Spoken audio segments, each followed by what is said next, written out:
Voter তালিকাক লৈ অভিযোগ উত্থাপন কৰি থকাৰ সময়তে এইবাৰ অখিল গগৈক উভতি ধৰিলে কেন্দ্ৰীয় ৰাজ্যিক মন্ত্ৰী পবিত্ৰ মাৰ্ঘেৰিটাই। অখিল গগৈ সনাতন সংস্কৃতিৰ পৰিপন্থী। কামাখ্যা মন্দিৰলৈ যোৱাটোৱে অনুচিত বুলি কোৱা অখিল গগৈ কিদৰে ক'ব পাৰে কামাখ্যা মন্দিৰত গৈ শপত লোৱাৰ কথা। গতিকে তেখেতে এবাৰ কয় যে আমি কামাখ্যা মন্দিৰলৈ যোৱাটো অনুচিত, আকৌ কেতিয়াবা কয় যে আহক দিলীপ শইকীয়াদেৱ কামাখ্যা মন্দিৰত আমি শপত খাওঁ। গতিকে তেওঁলোকৰ নিজৰ কোনো স্থিতি নাই, কেৱল তেওঁলোকৰ এটাই স্থিতি, সমাজখনক সনাতন সংস্কৃতিক হিন্দুক ভাগ ভাগ কৰা আৰু যিখিনি আমাৰ মৈমনসিঙীয়া মিয়া আছে তেওঁলোকক তোষামত কৰা। হিন্দু ধৰ্মতে একশৰণ বুলি বেলেগ কৰিব বিচাৰে বাও নেতা অখিল গগৈয়ে। অখিল গগৈৰ কোনো স্থিতি নাই, মাত্ৰ মিয়া তোষামত ৰাজনীতি।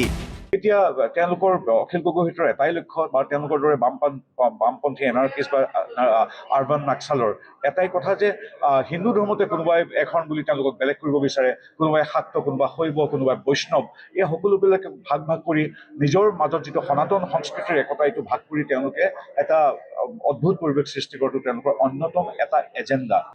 কেন্দ্ৰীয় মন্ত্ৰীগৰাকীৰ এই মন্তব্যৰ পাছতে বিধায়ক অখিল গগৈৰ প্ৰতিক্ৰিয়া।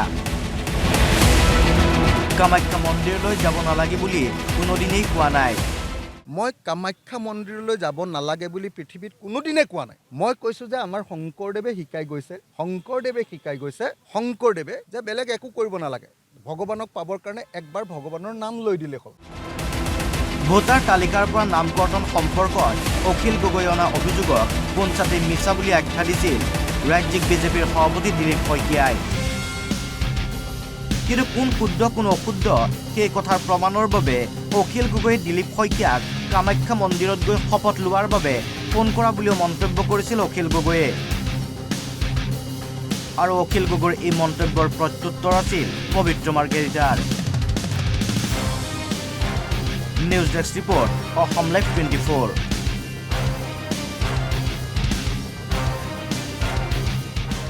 ভোটাৰ তালিকাক লৈ অভিযোগ উত্থাপন কৰি থকাৰ সময়তে এইবাৰ অখিল গগৈক উভতি ধৰিলে কেন্দ্ৰীয় ৰাজ্যিক মন্ত্ৰী পবিত্ৰ মাৰ্ঘেৰিটাই। অখিল গগৈ সনাতন সংস্কৃতিৰ পৰিপন্থী। কামাখ্যা মন্দিৰলৈ যোৱাটোৱে অনুচিত বুলি কোৱা অখিল গগৈ কিদৰে ক'ব পাৰে কামাখ্যা মন্দিৰত গৈ শপত লোৱাৰ কথা। গতিকে তেখেতে এবাৰ কয় যে আমি কামাখ্যা মন্দিৰলৈ যোৱাটো অনুচিত, আকৌ কেতিয়াবা কয় যে আহক দিলীপ শইকীয়াদেৱ কামাখ্যা মন্দিৰত আমি শপত খাওঁ। গতিকে তেওঁলোকৰ নিজৰ কোনো স্থিতি নাই, কেৱল তেওঁলোকৰ এটাই স্থিতি, সমাজখনক সনাতন সংস্কৃতিক হিন্দুক ভাগ ভাগ কৰা আৰু যিখিনি আমাৰ মৈমনসিঙীয়া মিয়া আছে তেওঁলোকক তোষামত কৰা। হিন্দু ধৰ্মতে একশৰণ বুলি বেলেগ কৰিব বিচাৰে বাও নেতা অখিল গগৈয়ে। অখিল গগৈৰ কোনো স্থিতি নাই, মাত্ৰ মিয়া তোষামত ৰাজনীতি। এতিয়া তেওঁলোকৰ অখিল গগৈৰ ভিতৰত এটাই লক্ষ্য বা তেওঁলোকৰ দৰে বামপন্থী এনাৰ্কিষ্ট বা আৰবান নাক্সালৰ এটাই কথা যে হিন্দু ধৰ্মতে কোনোবাই এখন বুলি তেওঁলোকক বেলেগ কৰিব বিচাৰে, কোনোবাই শাক্ত, কোনোবাই শৈৱ, কোনোবাই বৈষ্ণৱ, এই সকলোবিলাকে ভাগ ভাগ কৰি নিজৰ মাজত যিটো সনাতন সংস্কৃতিৰ একতা এইটো ভাগ কৰি তেওঁলোকে এটা অদ্ভুত পৰিৱেশ সৃষ্টি কৰাটো তেওঁলোকৰ অন্যতম এটা এজেণ্ডা।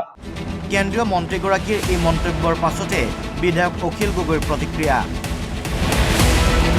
কামাখ্যা মন্দিৰলৈ যাব নালাগে বুলি কোনোদিনেই কোৱা নাই। মই কামাখ্যা মন্দিৰলৈ যাব নালাগে বুলি পৃথিৱীত কোনোদিনে কোৱা নাই। মই কৈছোঁ যে আমাৰ শংকৰদেৱে শিকাই গৈছে শংকৰদেৱে যে বেলেগ একো কৰিব নালাগে, ভগৱানক পাবৰ কাৰণে একবাৰ ভগৱানৰ নাম লৈ দিলে হ'ল। ভোটাৰ তালিকাৰ পৰা নাম কৰ্তন সম্পৰ্কত অখিল গগৈ অনা অভিযোগক পোনচাতে মিছা বুলি আখ্যা দিছিল ৰাজ্যিক বিজেপিৰ সভাপতি দিলীপ শইকীয়াই। কিন্তু কোন শুদ্ধ কোন অশুদ্ধ সেই কথাৰ প্ৰমাণৰ বাবে অখিল গগৈয়ে দিলীপ শইকীয়াক কামাখ্যা মন্দিৰত গৈ শপত লোৱাৰ বাবে ফোন কৰা বুলিও মন্তব্য কৰিছিল অখিল গগৈয়ে। আৰু অখিল গগৈৰ এই মন্তব্যৰ প্ৰত্যুত্তৰ আছিল পবিত্ৰ মাৰ্ঘেৰিটাৰ। News desk report, Assam live 24।